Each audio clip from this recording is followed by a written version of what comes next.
안녕하세요. 김유갑의 경제부동산입니다. 구독과 좋아요 부탁드립니다. 2019년 12월 4일 수요일입니다. 코스피를 비롯한 글로벌 증시가 크게 추락하면서 안전자산인 달러가 원달러 환율 1190원을 돌파하였고, 금과 은도 폭등하고 있습니다. 코스피 지수와 중국 상해 종합지수가 연동하면서 계속 추락하고 있는데, 미국과 중국의 합의가 언제 이루어질지 모르지만 1차, 2차, 3차 이런 식으로 장기화될 가능성이 커서 중국발 금융위기 수치가 높아진 상황입니다. 당장 금융위기가 오는 것은 아니기 때문에 굳이 많이 오른 이 시점에 금과 은, 달러에 투자하는 것은 옳지 않다고 보며, 단기 차익을 실행한 분들은 원화로 바꾸는 것도 괜찮다고 판단합니다.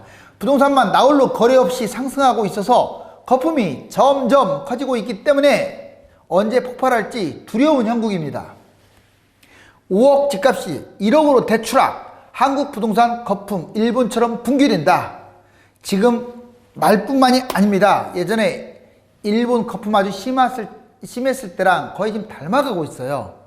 자, 지금 일본의 지도, 우리나라의 지도인데 저는 닮지 않았으면 좋겠습니다. 부동산 거품 붕괴의 여러 요인은 참 많습니다. 자, 무슨 집값이 떨어집니까? 계속 올라간다고 하는데 전문가들이 천만에요. 다음 보세요.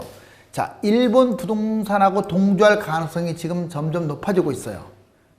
두 번째, 한국 금융위기라도 터지는 날에는 최소 반토막입니다. 세 번째, 정부의 제3차 부동산 종합대책. 그러니까 작은 대책이 있고 큰 대책이 있는데, 큰 대책을 뭐 1차, 2차, 3차 그런데 문재인 정부에서 이번에 또 진행한다면 3차가 되는 거예요. 네 번째, 뭐 특별한 사항 없어도 부동산 거품 자체가 붕괴되는 경우도 있습니다. 다섯 번째, 글로벌 금융위기가 터지는 경우도 있고요. 여섯 번째, 이번에는 중국 부동산과 동조하는 경향이 있습니다. 자, 이 6가지 중에서 어느 쪽과 연계가 되든지 간에 지금 집값이 거의 상투 인근은 사실이기 때문에 폭락의 위험성은 상당히 높습니다. 한국, 미국, 일본의 부동산 버블. 자, 내용을 한번 간단히 짚어봅시다. 일본 버블 1991년 기업 부채를 필두로 해서 터졌습니다. 미국 2007년 가계부채를 바탕으로 터졌고요. 한국 만약 터진다면 이제 가계부채도 될 수 있고 경제 종합적인 위기 상황에서 터질 수가 있습니다. 대략 한 2020년 전후. 역대 정권 지가 상승액, 지금 역대 정권별로 이 땅값 상승액을 봤더니 신기하게도 노무현 정부하고 문재인 정부 때 많이 뛰었습니다. 그것도 조금 뛴 게 아니라 압도적으로. 노무현 정부 때 3,123조나 뛰었고, 문재인 정부 때 단 2년 만에 2,054조 원까지 뛰었는데, 자, 여기서 유념할 점은 아직 문재인 정부는 많이 남았잖아요. 지금 이미 모든 지표에서 노무현 정부 때의 부동산 가격을 추월하고 있어요. 땅값뿐만 아니라 집값도 마찬가지예요. 도대체 집값을 올리는 정부인지 참 이해가 안 갑니다. 정부는 현재 시세를 거품으로 오니까 이거 정말 중요해요. 잘 들으세요. 2014년 1월달 5억인 주택이 지금 대폭등했잖아요. 거의 6년째. 그래서 2018년 9월, 이제 2019년 아예 12월로 잡자고요. 한 10억 이상 지금 된 상황입니다. 자, 무려 2배나 뛰었어요. 만약 이제 이런 관점에서 본다면 부동산은 꼭 잡아야 한다, 많이 올랐다, 이러한 국민의 요망을 듣겠죠. 그런데 다음 보세요. 자, 이 앞에는 쭉 빼먹고 2018년 9월 작년 9.13 대책 10억 이상이었던 게 지금 이제 둘에 하나씩은 신고가 찍고 가고 있어요. 자, 2019년 12월 현재 11억, 대략 작년 10억짜리가 지금 11억 정도 됐다고 보시면 돼요. 9.13 대책 직전에 그 최고가 찍었던 가격을 이미 뛰어넘었습니다. 그러면 이번에 문재인 대통령 담화에서 부동산 잘 잡고 있다라고 말했잖아요.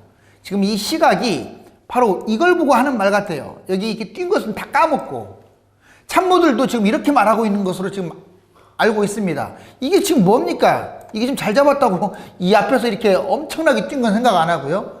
자, 그럼 이걸 계속 유지하는 게 잘하는 걸까요? 아니잖아요. 한미일 버블 비교 한번 해봅시다. 자, 우리나라, 자, 여기 한국 2020년. 먼저 일본부터 볼까요? 1991년 쭉 올라가다가 자, 1991년을 기점으로 뚝 떨어져서 잃어버린 20년.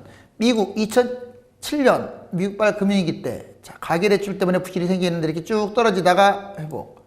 자, 우리나라가 만약 터진다면 아직 확실치는 않지만 2020년, 19년, 20년, 19년은 거의 갔으니까 20년 전후.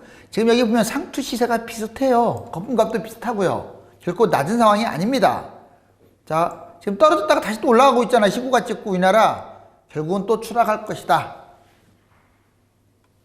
일본 집값 폭락. 일본 집값은요, 1986년, 1991년 6년간 버블, 1991년 일본 부동산 버블 폭발, 프라자 합의를 계기로 해서 대폭락하죠. 1991년에서 2010년까지 잃어버린 20년, 냉정하게 2015년까지 잃어버린 25년입니다.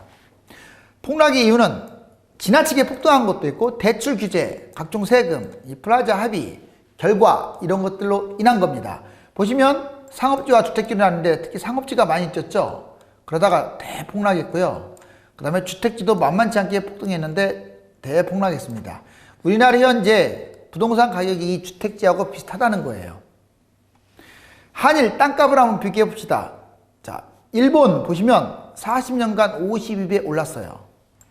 40년간 52배. 그런데 일본은 1989년 기점으로 해서 91년 기점으로 해서 떨어졌잖아요.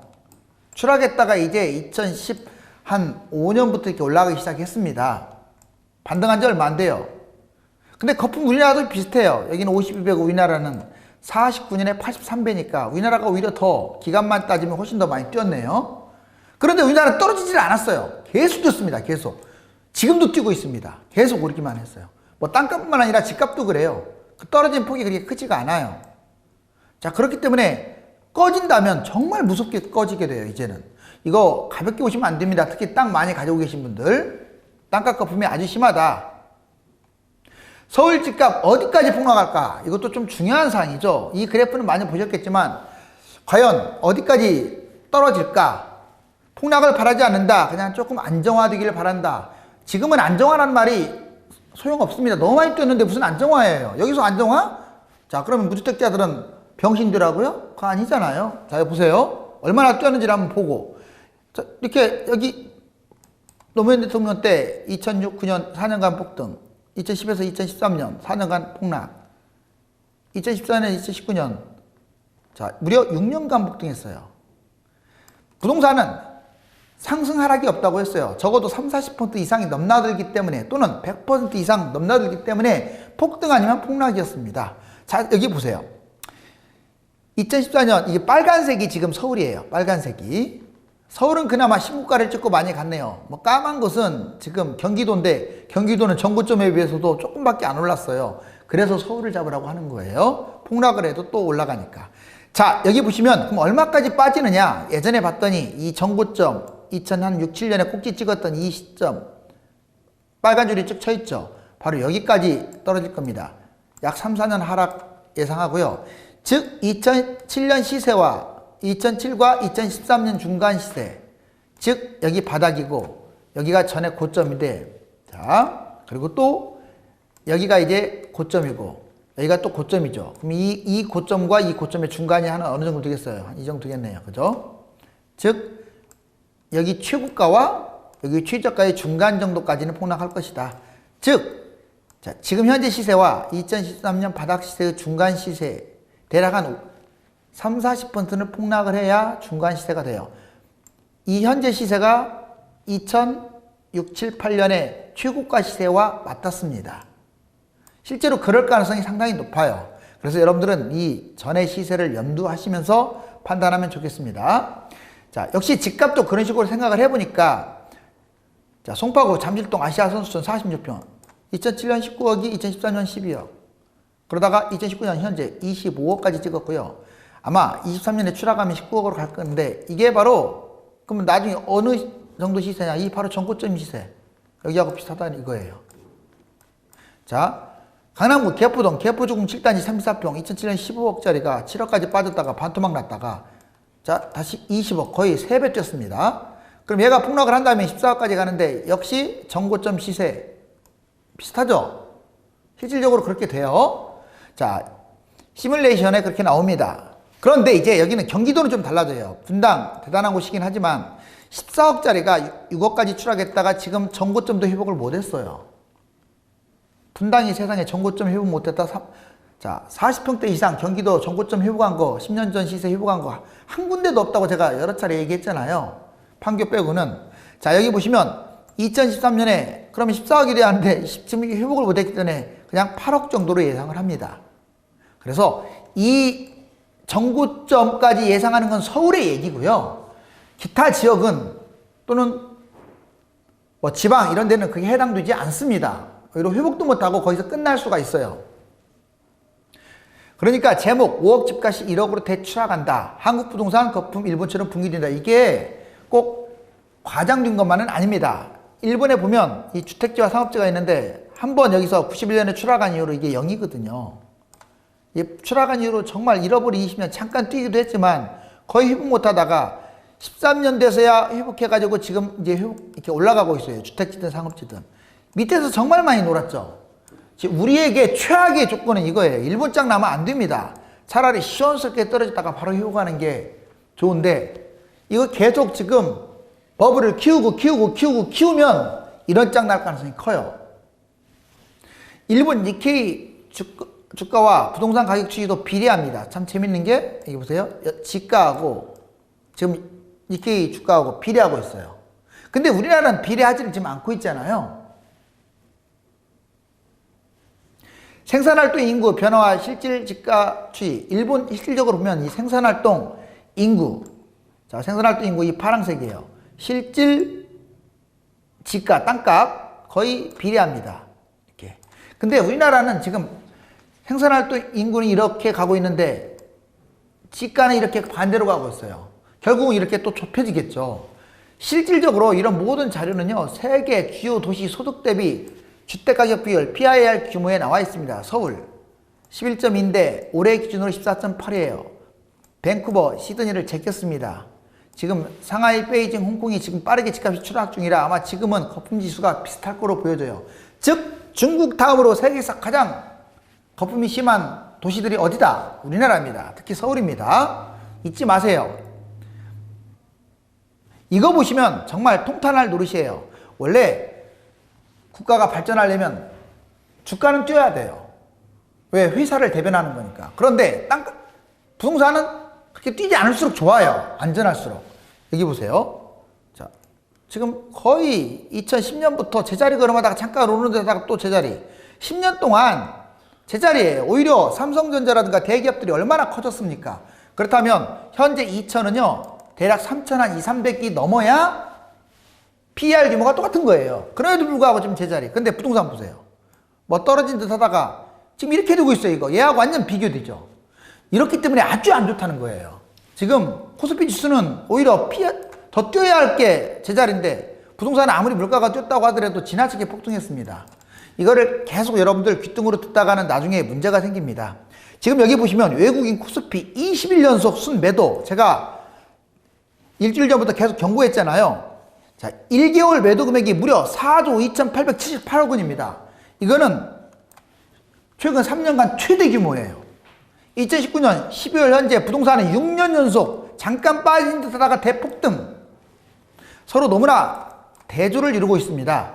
버블 지수, 지금 현재 우리나라 버블 지수를 KB 국민은행 시세 기준으로 해갖고 따져봤더니, 자, 아주 심각한 버블 이 수준까지 지금 치고 올라왔어요. 예전에 2006, 7년이 아주 심각한 버블 지수였거든요. 지금 현재 이 서울이 이렇습니다. 서울만 그렇지 않아요. 지방의 각 도시들도 해당됩니다. 그러면 적정 수준 대비 서울 아파트가 고평가 정도, 이것도 2018년 4분기 작년 말을 기준으로 강남 4구는 무려 8.9배나 거품이 심하고 강북 14구는 3.8배, 서울 평균이 5.4배. 지금 현재 입장에서 본다면 강남은 10, 강북 5, 서울 평균은 7, 이 정도 보시면 되겠습니다. 코스피와 상해 종합지수는 연동한다고 제가 여러 차례 말했죠. 세계 집값이 하락 추이입니다. 여기 보시면 이건 미국 신고가 찍고 있는데, 자, 이게 우리나라 코스피예요. 상해 종합지수예요. 자, 이 단순하게 주가만 연동을 하고 있는 게 아니라 부동산도 연동했어요. 같이 거품이 정말 지나칠 정도로 뛰었는데 지금 중국은 꺾이고 있어요. 근데 우리나라는 계속 뛰고 있습니다. 자, 이제 폭탄 돌기가 시작된 거죠. 실질적으로 세계 주가 보세요. 세계 부동산 가격 보세요. 2012년, 2019년. 이렇게 계속 올라가다가, 자, 2018, 19년에 기하급수적으로 떨어져서 지금 0 밑으로 지금 내려가고 있는 추세입니다. 세계 주요 도시 부동산 폭락 사례도 보면 홍콩 지금 떨어지고 있잖아요. 제일 끝을 보세요, 여기. 자, 그리고 여기는 비슷하고요. 밴쿠버 지금 하락하고 있죠. 그 다음에 런던도 하락하고 있죠. 시드니 크게 떨어지고 있죠. 여기 보합, 맨하탄도 떨어지고 있죠. 대부분의 도시들이 하락 및 보합. 지금 미국의 일부 도시들만 올라가고 있어요. 왜? 미국은 저평가 상황이에요, 부동산이. 가계 신용 잔액 추이. 지금 현재 2017년, 2018년인데 1514조가 넘어섰죠. 2018년 3분기 기준으로 1500조가 넘었기 때문에 지금 2019년에도 가계는 대출은 계속 늘어났잖아요. 지금 상상이 가죠. 문제는 P2P라고 있습니다. 또 업체, 또 이걸 합법화한 이유로 37개사 대출 잔액 보니까 이거 아주 이게 좀 안 되는 것들이잖아요. 자, 1금융권에서 대출을 못 받는 분들이 이걸 받는 건데 어떻습니까? 8,965, 1조 7,669. 자, 계속 지금 늘어나고 있죠, 이렇게. 인터넷을 통해 개인 투자자와 대출 신청자를 서로 연결해주는 서비스. 중개업체는 투자자로부터 모은 돈을 기반으로 돈이 필요한 사람에게 대출해주는 거. 4에서 6등급 신용등급자에게도 무려 4.5에서 18% 정도의 중금리로 대출을 해주는데 이렇게 늘어나고 있어요. 그만큼 장사가 안 되고 지금 일반 가게가 흔들린다는 뜻이에요. 2019년 12월 현재 서울 아파트 매매가와 거래량. 자, 지금 현재 제가 저번에 말씀드렸지 않습니까? 11월 달 급감했죠. 거의 30% 이내 수준으로. 근데 집값은 어떻습니까? 계속 올라가고 있어요. 거래량 급감인데 집값은 스물스물 뛰고 있다? 폭락의 전조징후죠. 정부 추가 규제. 자, 이것은 제가 여러 차례 얘기했습니다. 분양가 상한 지역 확대, 주택거래 허가제, 종부세, 보유세, 양도세 대폭 강화, 공시지가 현실화, 다주택 누진세 또는 채권 입찰제, 재건축 40년 연장, 재건축과 재개발 임대비율 대폭 확대 약 20%까지, 전세자금 대출 폐지 및 대출 금지. 자, 임대주택 사업 축소 또는 폐지 또는 혜택을 폐지하거나. 자, 이처럼 추가 규제가 있는데 만약에 앞으로 정부의 제3차 종합부동산 대책, 이건 각종 자료들에 많이 나와 있어요. 뉴스 보면 참고적으로 쇼핑부동산의 정리가 잘 돼 있어서 참고했습니다. 보시면 정부의 제3차 종합부동산 대책은 이제 좀 더 세부적으로 분양가 상한제 전면 및 추가 지정, 뭐 이것은 당연한 거고요. 다주택자 양도세 강화, 2주택자 50%, 3주택자 60%. 정말 세죠. 이거 옛날에 노무현 대통령 때 진행했던 거거든요. 아마 더 때릴 가능성은 높습니다. 이제 집은 안 팔고는 못 베기는 어떤 상황. 공시가격 시세 반영률을 아예 상향 조정해버리는 거예요. 그리고 공시가격도 현실화하고요. 지금 정부가 세금 못 잡아서 안 달란다. 그게 아니죠. 집값이 계속 뛰는데 당연히 정부는 세금 걷어야죠. 저는 그건 박수치고 싶습니다. 이렇게. 아, 집값 뛰고 있는데 세금을 안 걷어요? 세금 걷으려고 집값 안 잡는다고요? 오히려 지금 집값 집 잡은 투기꾼들이 지금 무너져야지 정부가 무너져서는 안 되죠. 자, 주택임대차 보호법 개정 2년에서 잘 보세요. 자, 2년짜리가 2+2가 될 수 있어요. 4년 또는 3년이 될 수도 있고요. 일시적 2주택 비과세 원래 2년이잖아요. 1년으로 축소될 수 있습니다. 또는 폐지될 수도 있어요. 집 이제 하나만 가지라고. 이거 여러분들 신경 써야 합니다. 1주택자 비과세 실거주도 지금 2년이잖아요. 실거주를 3년 또는 4년 연장 방안도 지금 뉴스에 나오고 있어요. DSR 1주택 대출 전면 규제. 이제 1주택자 지금 봐주고 있잖아요. 아예 전면 규제. 지금 고가 주택만 규제 뭐 이런 식으로 가고 있는데 이거 가능성 높습니다. 나는 해야 한다고 봐요. 지금 나라 망하게 생겼는데 지금 대출 자꾸 받아갖고 집 사고 있잖아요. 이거 못하게 해야죠. 미친 정부나 지금 허락하고 있는 거죠. 그런 것을. 자, 1주택자 종부세 기준도 강화 9억. 이걸 6억으로 강화한다는 거예요. 사실상 부부 공동명의로 하게 되면 여러분들 9억 넘어도 6억으로 쪼개지니까 아무것도 아니잖아요. 그래서 6억으로 낮춘다. 이런 방안. 즉 1차 때 2017년 8월 2일, 2차는 2018년 9월 13일 9.13 대책. 자, 3차가 바로 이번에 이제 나올 추가 종합 대책이 될 겁니다. 자, 불바다 속에서 자, 두 손을 곱게 모은 우리 가정이 보이네요. 우리나라 부동산이 현재는 중국 부동산과 연동할 가능성이 크지만 거품을 더욱더 키운다면 일본처럼 잃어버린 20년 이상이 전개될 수도 있습니다. 집값 거품이 지나치게 높아서 언제 제3차 종합부동산 대책이 나올지도 관건입니다. 혼란의 시대에 냉철한 이성의 시각을 유지하시기 바랍니다. 감사합니다.